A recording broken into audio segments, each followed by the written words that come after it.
starting the, oh, there we go. So I'm starting the recording now. Great. So welcome everyone. So good to see you. And I was telling Patricia, if you weren't listening earlier, my name is Shannon Gribe. I'm the Vice President of Marketing and Communications here at the Philadelphia Protestant Home. So excited for today's event, and I'm going to formally introduce Margaret in just a minute.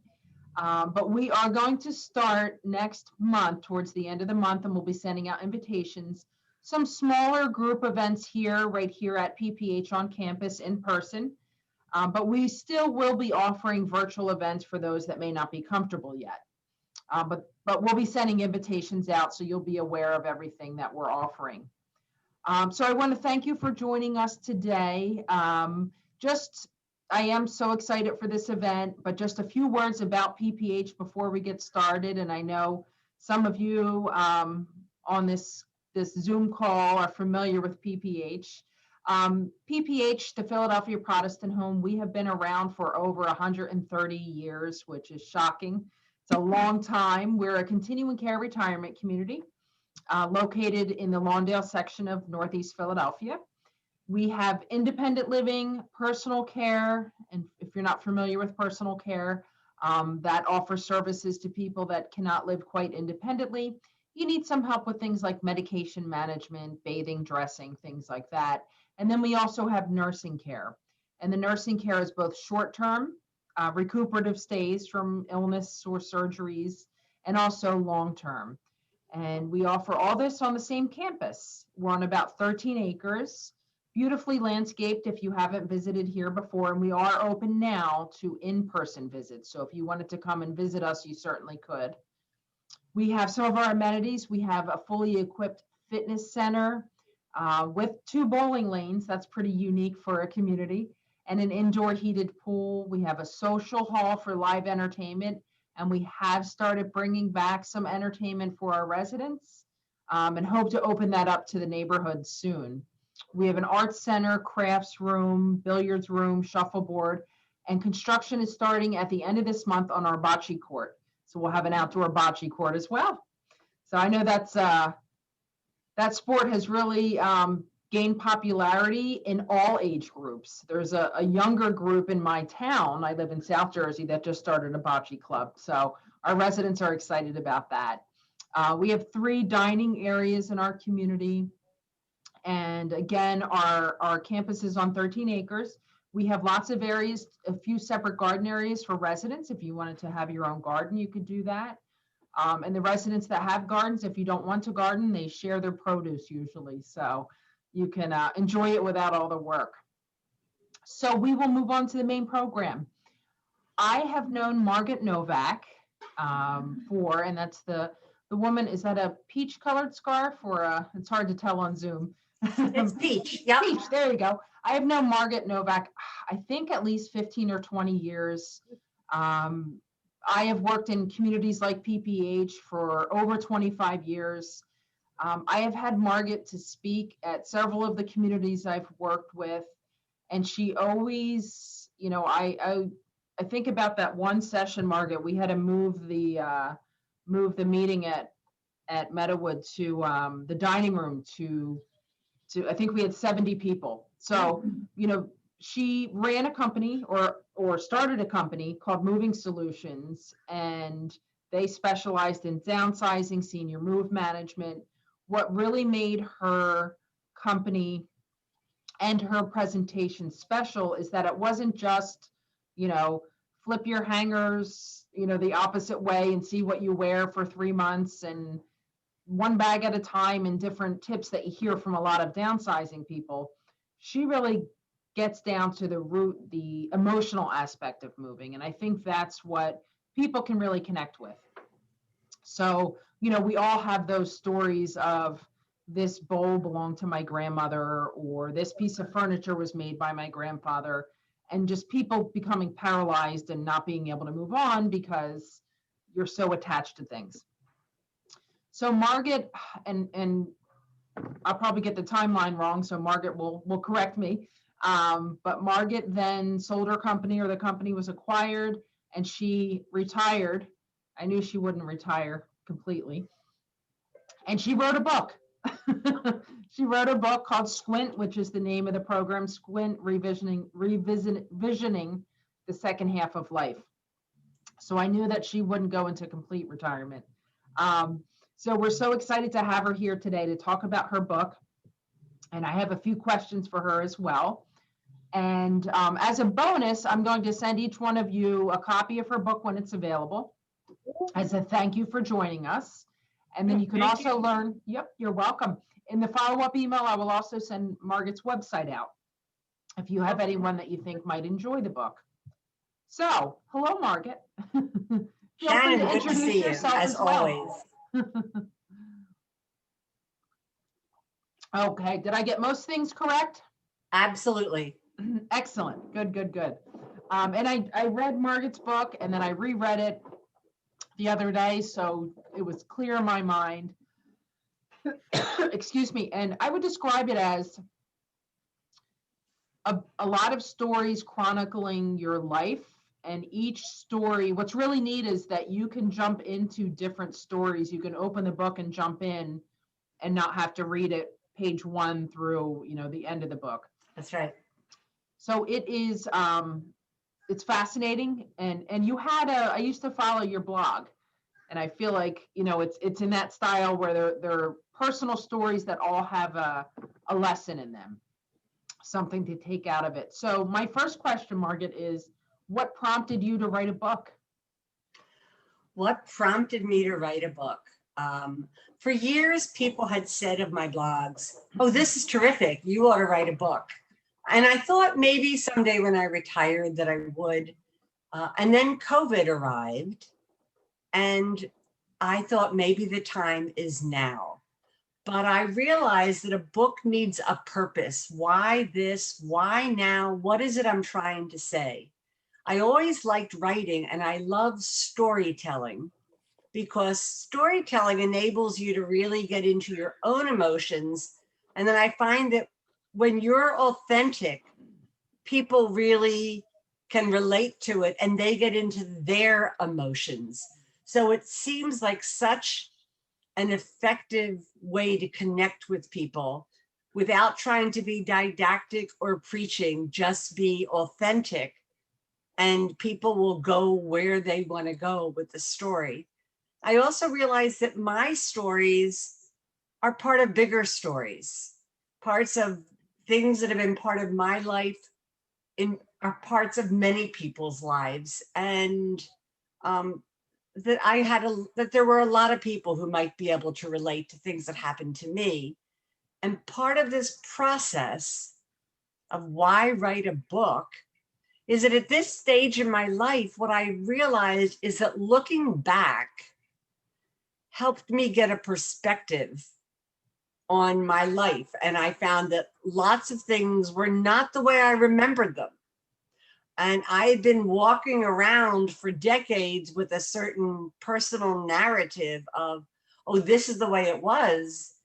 And when I look back, that wasn't always the way it was. So I changed my perspective, and then some of the events changed. And I found I could let go of some things that I'd carried along for many, many years. And it was a good way to move forward. So that's the irony. Looking back is a really good way to move forward as you get older. I'm glad I did. I'm not done. I'm going to continue looking back, but I'll just give you a story of something that made me realize, wow, this is what I remember. My mom died when I was 26. So I wasn't a little kid. She came to this country when she was 12 from Hungary, and she had a really strong Hungarian accent. And one day I was listening to someone who came from Germany when she was 14.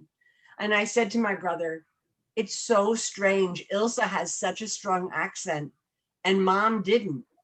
And he looks at me and he goes, what do you mean mom didn't have an accent? She had a really strong Hungarian accent. And I thought, how could I not remember that? And what else do I not remember or remember differently than my family?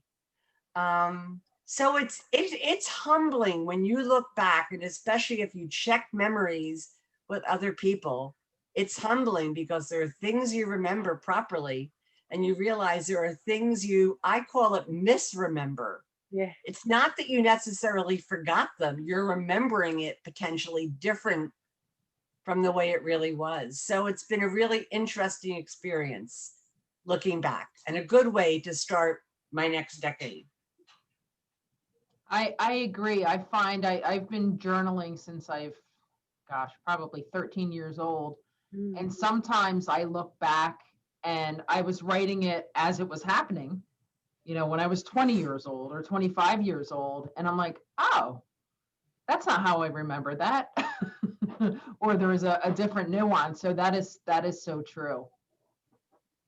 Absolutely. Well, one of the really humbling things involved a disagreement I had with my older brother over one of my mother's belongings, a blue sofa. And I know Shannon read about this. Mm-hmm. And we really became estranged over this sofa. But it wasn't really over the sofa. He and I hadn't had a good relationship for many years before this started. And about 5 years ago, I was in my mid 60s. I just said, I have to put this behind me. I'm going to go call Michael. So I literally hadn't talked to him in 15 or 20 years. Oh, wow. And said, I want to come visit. And when I was there, he wasn't the ogre that I remembered. There was this blue velvet French provincial sofa being cared for 40 years later. I would have gotten rid of that old sofa. And so he'd been a good steward of my mother's things. And then I read over some of the letters I wrote at the very beginning of our disagreement. And I said, I was so arrogant. I was 25. I was so arrogant and so judgmental. And I was humbled. I put those things aside. And I don't think that Michael and I will ever be close. There's a lot of water under the bridge. But I'm no longer angry. So I let go of something that had been part of anger that had been part of my life for 40 years. And I've just moved on. And I'm glad that I have. So that's part of what I think looking back can give you. Absolutely. Yeah. And to think about yourself in your 20s versus now, I cringe to think of some of the things I've said. And I always say I'm glad there wasn't social media then. Yeah. I was fascinated in particular by the Bubby Chronicles. Am I saying that the right way? You are. Bubby. Bubby is a Yiddish Bubby. word for grandmother. Mm-hmm. And it's not about my grandmother. The Bubby Chronicles are about my mother-in-law, but everyone called her Bubby. Right. And in that, I could almost see her from the way that you described her. And she had a fascinating life, but she had a period of time in her life where she had a lot of struggles. And I know that you and your husband helped her through that I guess you would call it tough love.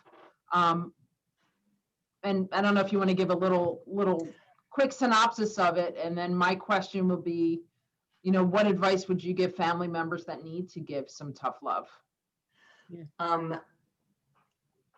By tough love is normally something we think about with maybe toward children, but I questioned whether we should apply this concept to older family members as well, or partners or spouses. It's not really about age. It's about whether you're willing to do difficult things. My mother-in-law at one point in her life became, after the death of her husband, very dependent on Valium and increased her usage of it. And it was all physician prescribed, Yeah. but she was taking it all day long. And we felt very depressed. She was very rigid. And we really wanted her off of that. And she was not willingly going to do that. When there was a health crisis, she called us up from the hospital and said, bring me my bottle of Valium, a pad of paper, and the address for Dr. Kevorkian. So we called her physician and said, Bubby's going to commit suicide. And he said, no, she won't. And we said, we think this is serious. And we fired that doctor and got a different one who agreed with us that she was probably abusing Valium and should get off of it. It wasn't a good drug in that quantity for someone her age. And she said, the doctor said, your mother-in-law's in the hospital now. We can control her medication. Once she goes home, we can't. So we practiced tough love. And with the doctor, Bubby was taken off of Valium and put on a small dosage of Zoloft. And the next week was hell for my husband, and probably hell for Bubby too. She cursed the day he was born, and he was with her from 7 a.m. to 7 p.m. every day. She came home from the hospital, and at first she was a little disoriented, and we said, oh my God, what have we done? She may have been mean and mad at everything, but she certainly was not disoriented. But within a day or two, the disorientation lifted, and what emerged was this incredibly kind and content woman who said, I wasn't very happy before, was I? And we said, no, you weren't. And she goes, I'm glad I'm off Valium. Wow. And the next 10 years of her life were what she described as some of the best time of her life. And Bill and I often thought back to how hard it was for us to make a decision to what we did was now what they would call an intervention. I don't know if they used that term then. And whether it's a parent or a spouse or a sibling, the concept of when do you have the strength and conviction to do an intervention if you feel someone is acting in a way that's not safe for them is a complicated one. We're really glad we did this because our experience of Bubby, but more importantly, her experience of her own life was so much richer and happier than she had been. But it's a really, really hard decision to make. Yeah. And Bill and I supported each other. I think having support of other people is really important. It's one of the hardest things, but maybe one of the most important things you can do with and for someone. But when do you step in?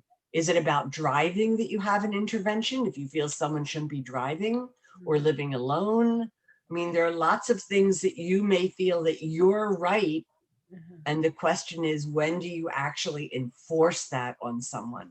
So that's what I mean. But I share my experiences, but I know other people have their own types of experiences that have many things in common. Sure, and I would think driving is probably something all of us can relate to. So whether it's a friend, a family member, Yep. Someone that you know should not be driving any longer. And to me, that I've seen so many people have such a difficult time where it's, I've known people that have just driven the car away so they can't. And then I had one person I knew that just went to the car dealer and bought a new car. So it's, Oh, wow. yeah, it's, to me, that's one that I see over and over again that, and it's understandable because a lot of people feel they lose their independence once you can no longer drive. But I always remember my grandmother, and this taught me a lesson when I was young. I was very close with my mother's mother, and I'm not sure how old she was, probably in her 80s. And she said, I'm done driving. I remember she said that. And she said, I just don't feel that I can safely drive any longer. And I was like, wow. My other grandmother, on the other hand, my father's mother, she finally had to get lost for about 3 hours before we were able to get the keys from her. But just two and luckily that didn't end in a tragedy by luck. But I just remember those two, and they were opposites. They were good friends, but they were opposite personalities. But the story after of Bubby was definitely heartwarming that she got through that at that age. I mean, that's tough. That's good. And then was able to enjoy the last 10 years of her life. Yeah. So I talked a little bit earlier about having, I've had Margaret, I've probably sat through, I don't know how many of Margaret's seminars and all different topics, a lot of fun topics. One in particular talked about, I think it was the one, Margaret, where you talked about the emotional ties to things. And I say things to stuff, to belongings, and how difficult it is. And I remember you telling two stories that I retell often are the bowl from your mother and that you brought to a party. And the other one are which just cracked me up, is your mixing bowl, your measuring cup story. But what if, you know, and I know probably everyone on this call is thinking about making a move to PPH, or hopefully to PPH at some point, and and you're looking at, you know, the items in your house. What are the biggest pieces of advice? And if you want to tell the the bowl story. I will tell the plate story, The and plate story. I love because that it stands for one piece of advice of a new way of looking at your things and realizing it's not about the thing, it's the story.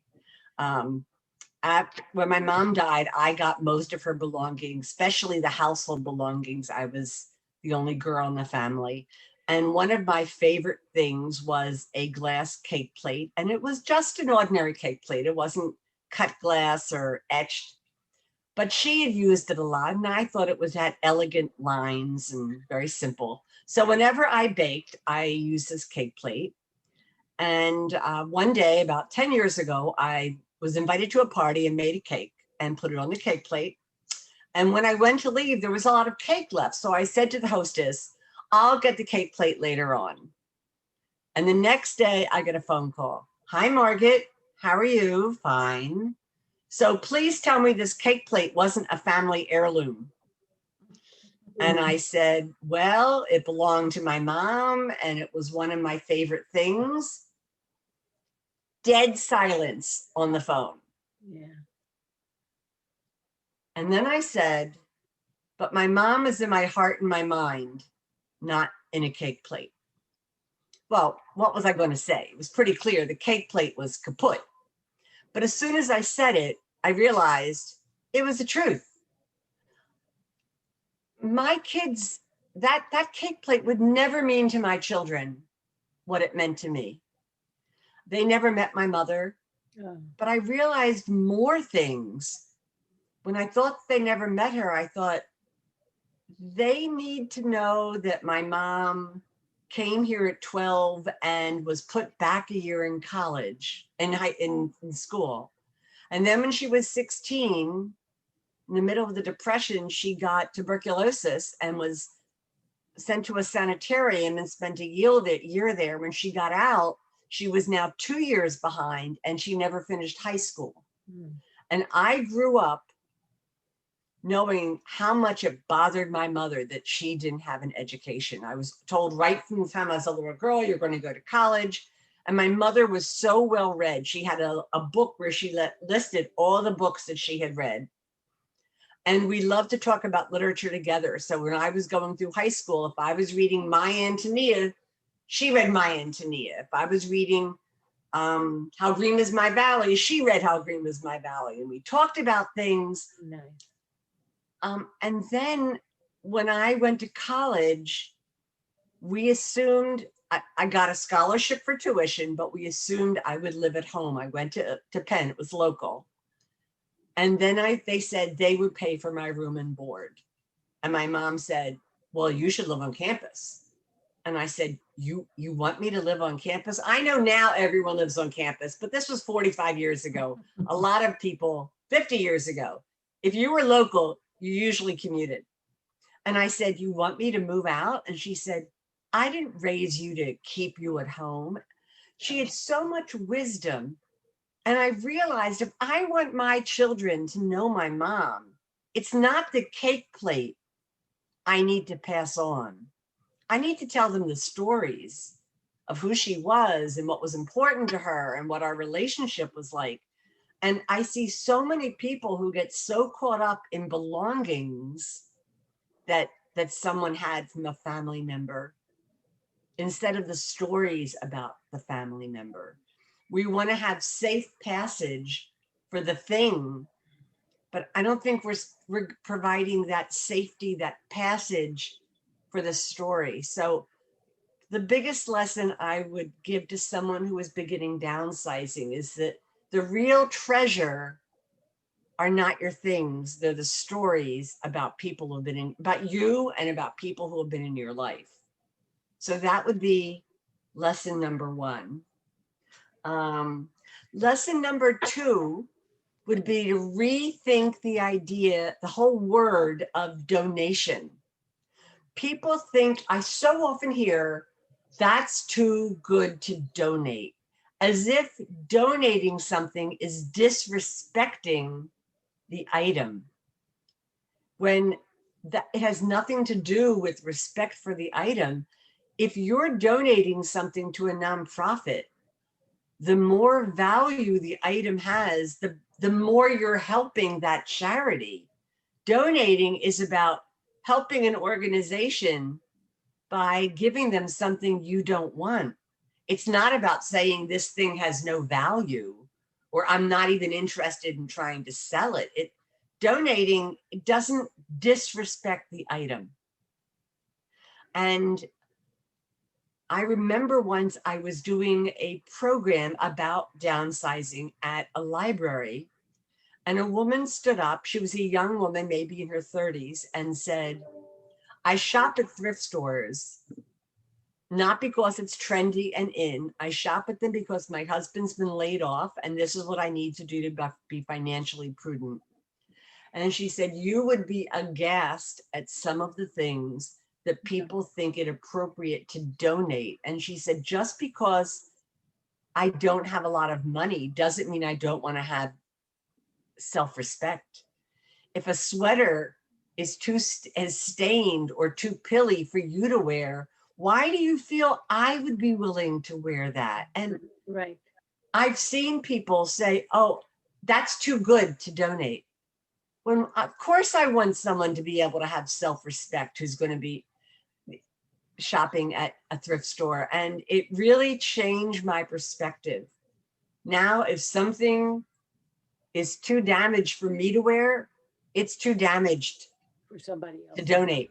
Right. And I have looked at things and said, I don't want to go through the trouble of trying to dispose of it another way. I'm happy when someone finds a set of dishes at a thrift store and decides to buy them. They're really excited and happy with that purchase. They're picking those dishes because they really like them. That's exactly what you want to be what happens to something you don't want to keep anymore. You want someone who really likes it to have it. So lesson number two is to potentially change your mindset about what it means to donate. And lesson number three is there are people who can help you go through your things. They are called senior move managers or professional organizers. And I know you might say, well, I'm not going to pay to have someone help me downsize. And here's a story about my exercising. When COVID arrived, I knew I needed to do exercise and stay in shape. And I started looking at the YouTube videos, and there are a lot of videos that are available to someone who wants to exercise, but none of them was working for me. I wasn't doing the ones for seniors. I wasn't doing the one for non-seniors. I tried the yoga, golden yoga, and senior strength building. I mean, I tried a lot of things, but I just wouldn't finish it. I wouldn't stay at it. And then I joined a team of people with virtual personal training. So now I'm paying for this. There's 6 of us. We share a screen just like this. And we chit chat during the exercise. You know, when You watch a video and there's people on the screen, they're all smiling. We don't smile in our class. We're grunting. We're groaning sometimes. It's so much more real. And I'm doing this 3 days a week. So yes, I have to pay. Well, it's very reasonable. I do have to pay, and it's at a set time. So it's not as freeing as doing a YouTube video is. But instead of being embarrassed about it, I'm proud of what I'm accomplishing. I'm going to strength training 3 days a week.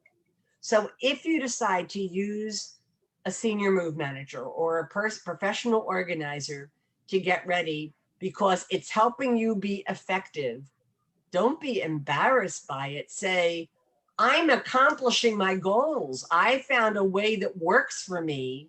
Maybe someone else can downsize on their own. I'm doing better working with someone. So that was lesson number 3. I think it's about finding what works for you. It may be something you do on your own, but if you do it better with an organization or a service that you might have to pay for, it might be worth it for you. For me, and it's what works. And I would those think are my 3 things. those are great. Those are all great tips. And I would think too, with having family members help you, like if you're downsizing and organizing, that can blow up in your face because then all of a sudden you're fighting over throw this away, mom, or don't there get rid are of a lot this. of knee-jerk reactions that people Right. have with family members. They have them toward us. We have them toward them. Right. It doesn't always go as well. People aren't as tactful as they might otherwise be. Right. I would think that the frustration level gets pretty high among some, I know some people.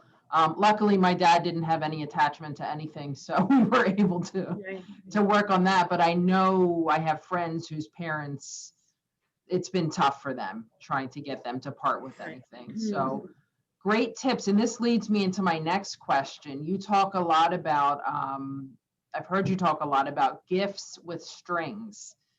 And from the perspective of, because I think everyone at this point on this Zoom call is probably in the position to give maybe a gift of something that they're looking to pass along, and the importance of not having those strings attached to a gift. So what are gifts with strings? Gifts with strings are gifts we give usually to family members as if we're actually giving it to them, but we haven't exactly let go of it. So one of my clients had a story that just describes it so well. She had a burled mahogany highboy, and it had this beautiful burl pattern. So she offered, she loved it, but it just wasn't the right scale for her new apartment.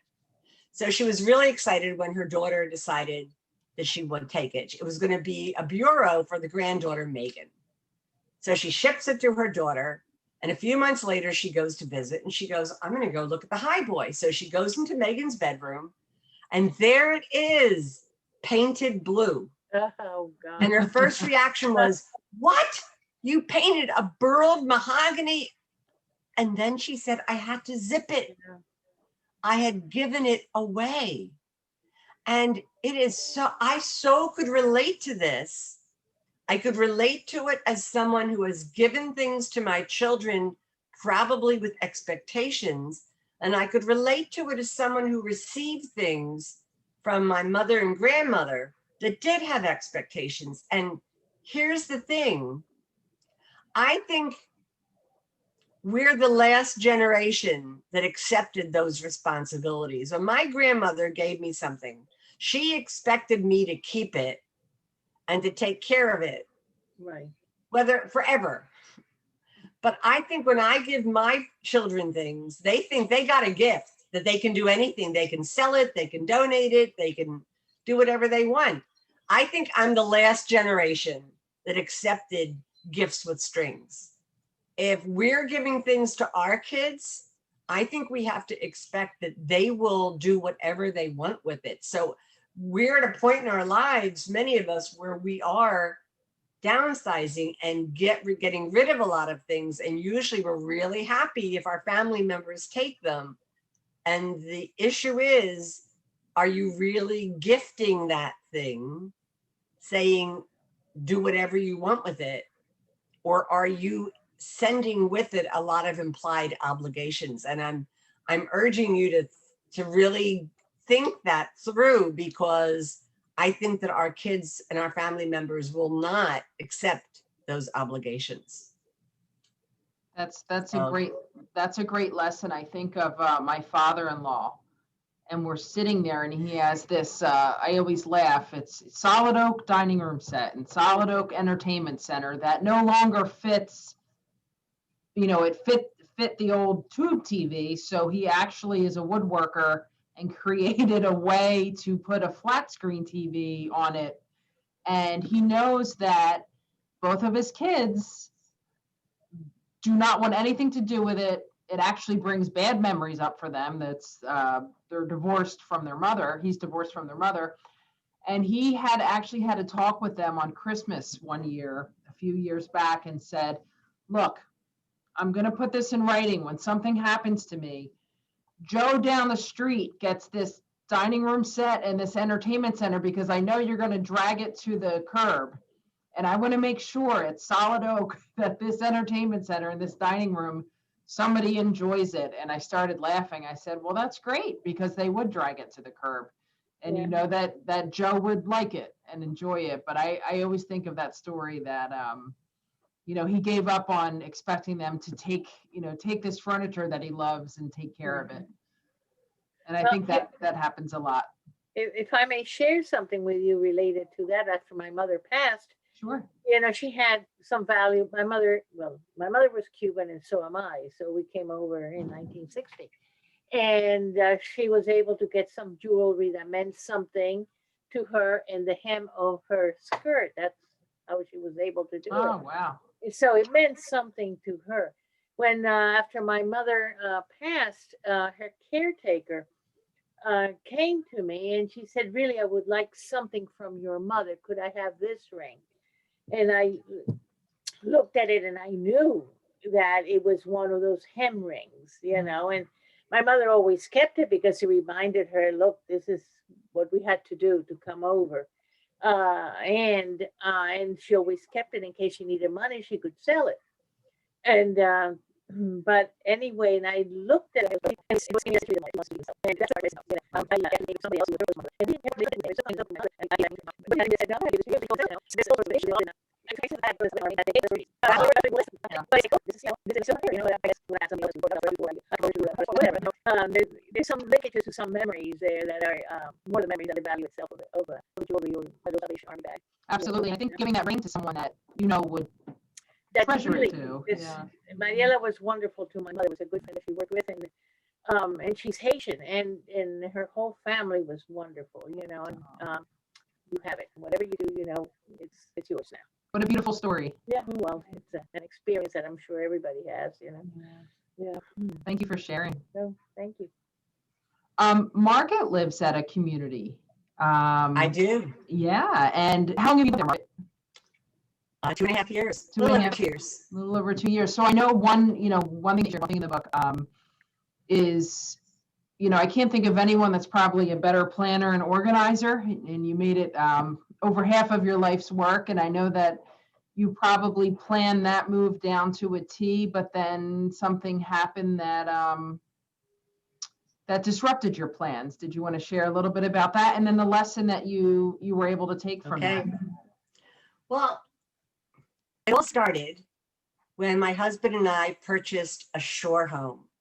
That had been our lifelong dream. Didn't know if it would ever be possible, but we found a wonderful home by the water, and we were very excited. And my husband, Bill, said, I don't want to own 2 homes.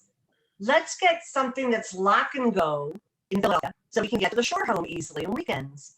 And he said, where can we rent with 3 dogs? Oh. I said, honey, we can't rent anywhere with 3 dogs. Right.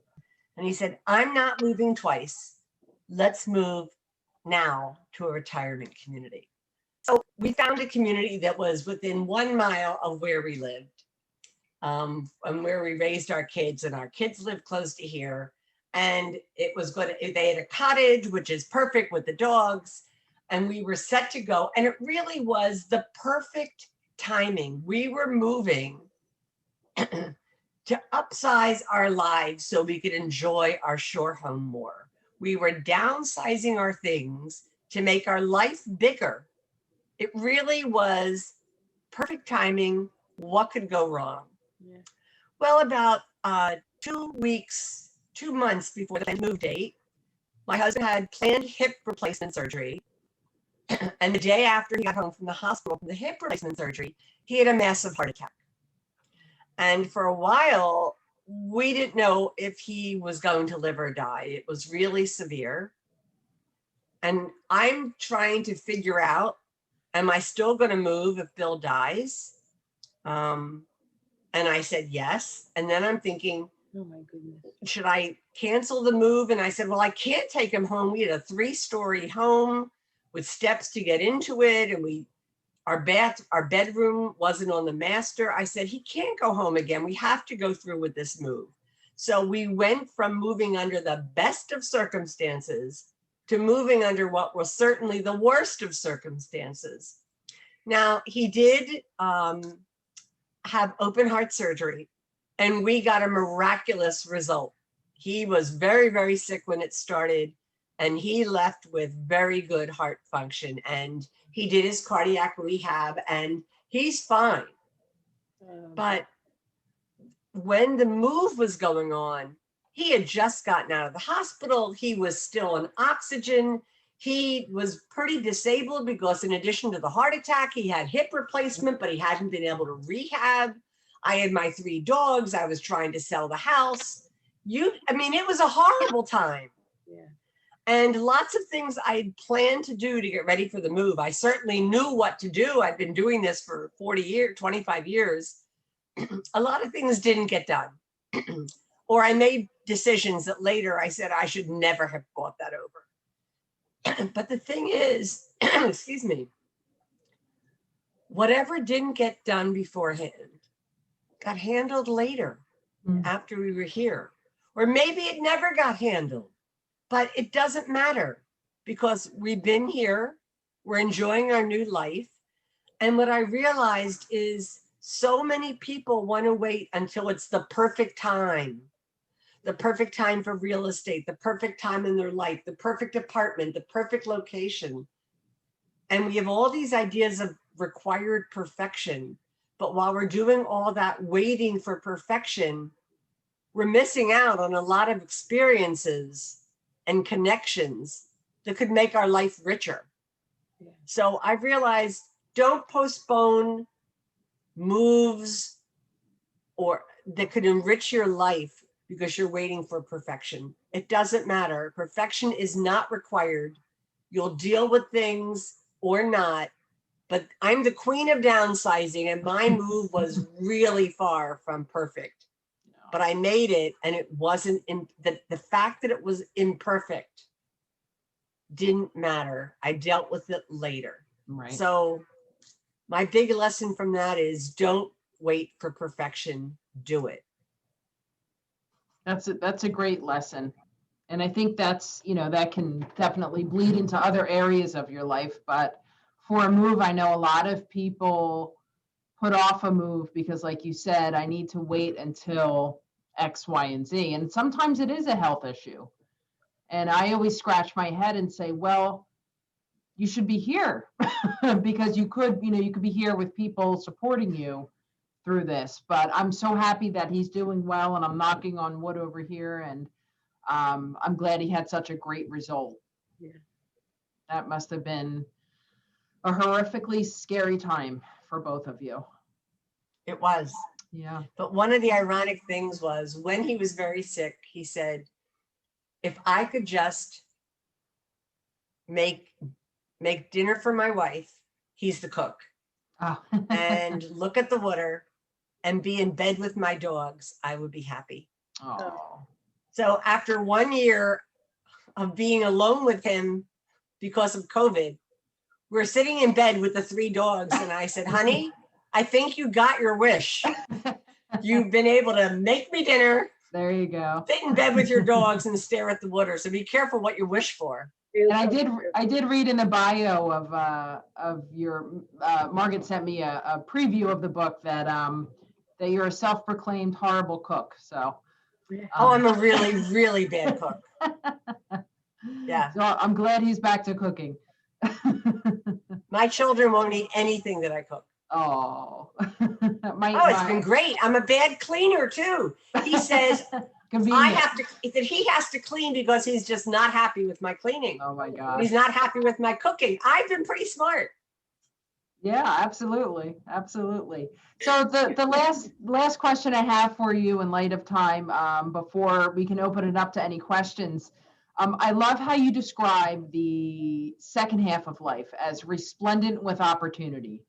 I think people often think of retirement as, giving something up or, not being important anymore, especially if you've worked. And you often hear the stories of people, especially these high power executives or people that did a lot in their life, and maybe even police officers or people that had a lot of power and were busy and they retire and they sit on the couch, and after a year they get sick and they don't get to enjoy their retirement.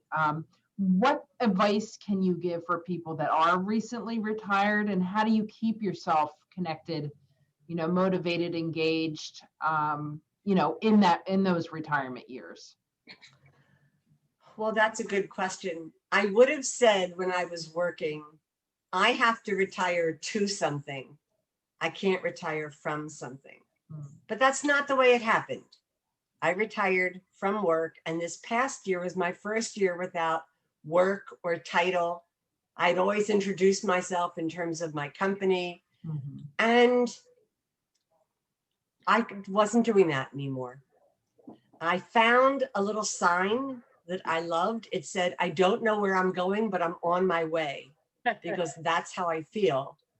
But I think a saying that I like a lot is, I like thinking about hope versus possibility.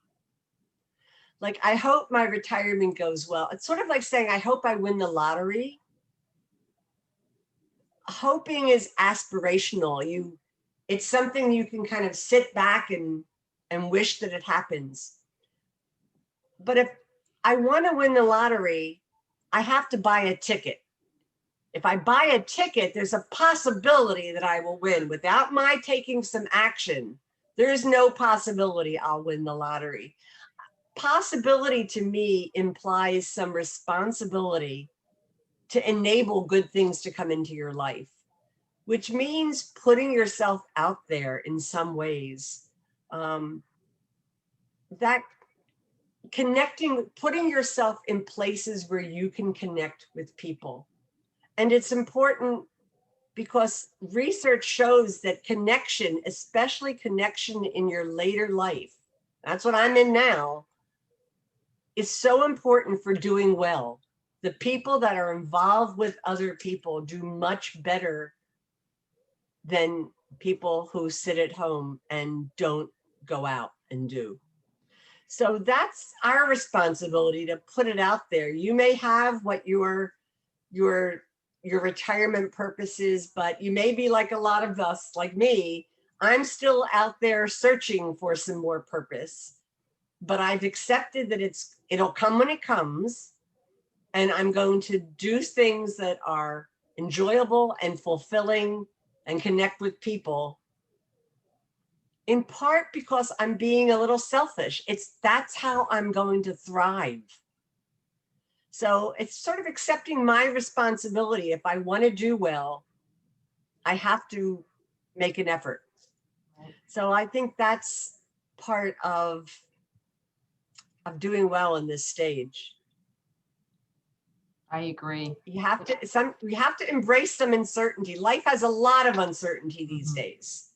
And in some ways, we just have to embrace it and say, okay, let's keep going anyway. Right. Absolutely. Do you think this is your first book in a series? Well, it's definitely my first book. The question is whether it's my last book. This is, let me rephrase that. Is this your last book? Maybe not. maybe not. I just, I wrote 2 blogs recently, and this gives you a sense of the types of things I like to write about. One is a tombstone, my last diploma. And I thought about that because I had had my diplomas framed, and for decades they stood outside my office. First, they were in my office, but as I got older, I was sort of embarrassed, not embarrassed to have them, but what do I need these in my office for? I had them outside my office. And then I brought them home and I thought, what am I saving framed diplomas for? I don't need to prove to myself. I'm like, if I save them for my kids to deal with, that's just giving them one more obligation. So I'm about to get rid of my diplomas. So, I mean, I think there are a lot of people who have diploma, whether it's high school, college, Yeah. whatever. Like, what are we saving it for, especially at this point in our lives? And then I thought, I read about the concept of sacred space. And it seemed very spiritual and maybe a little religious. And that part didn't turn me on. But I joined my first book group. It's just 4 of us, 4 women. And we read a book and we started talking about it. And after about 20 minutes, in it, a woman has been abused by her husband. And one of the women in the book group started talking about how abusive her father had been, that he was drunk and he had hit her mother, and her mother finally left. And what hit me is this woman, who is part of the book group, is a neighbor that I have said hello to 100 times as I walk my dog. And until now, that was the extent of our relationship. Hi, what's the weather? Thanks for saying hello to my dog. What hit me is that we had to be in an environment that allowed her to open up and get to a deeper level of relationship. And as a young woman with kids, I made friends because other people the parents of other kids. When I was working, I had friends from my working world. But now that I'm older, there needs to be more intention in creating the opportunity to make new friends. And I think that's important when you think about moving to a community. Will I make friends? And I think the answer is yes, but it takes some intentionality. It takes creating, and this is when I use the word sacred space. That safe space where you and someone else can talk about things that are deeper and that mean more. Not that all of friendship has to be deep. Some of it can be silly and fun. But what becomes a good friend are people that we are willing to be vulnerable with. And so that intentionality, I thought about the term sacred space, and I'm thinking about that now with people that I meet. Am I going to create some sacred space so I can develop new friends? So that's one of my new blogs. That's the kinds of things I think about. So maybe that'll become part of a book one day. I'll see. I suspect it might. Maybe so. Maybe so. Margaret, thank you so much for sharing. It was my pleasure. It was so much fun talking to you all. Yeah, and after all these months of just staring at a dot on my monitor, I know I should have been staring at a dot now talking to you, but instead I'm looking at your faces. It's so wonderful to see faces again. So it is. Thank you very much. And everyone will receive, as soon as we're able to purchase the books, I will be sending them to you. Does anyone have any questions? We're at the hour mark. I want to respect your time. Does anyone have any questions for Margaret? Anything that came up? Nope. But I'm sure after the session's over, I will probably have 1,000 questions. I should have asked this, that, and the other, so. That's usually what happens. Isn't it? Let it marinate. Well, if you go to my website. Excuse me, I would just like to thank her because she gave me some ideas I'd never really thought about. Oh, thank you, Mary. You're welcome. Thank you. You can contact me if you go to my website, margaretnovak.com. Okay. There's a way to contact me there. And if you know of someone who might want to find out about the book, they can sign up and then they'll get an email as soon as the book is ready to buy. But it's just wonderful talking to people again. Yeah. What are we calling it? Re-entry? Re-entry syndrome. Yes. Well, I'm ready to re-enter. So thank you so I much. am too. Yes. Thank you, Margaret. And Good talking to you. again, I will send everyone an email with a link to Margaret's website and a good. recording of this video if you wanted to share it. Oh, All right, Thank thank you. Okay, thank All you. right. Thank you, everyone. Have a great day. Go out and enjoy this weather. okay. Take care. All right, bye-bye.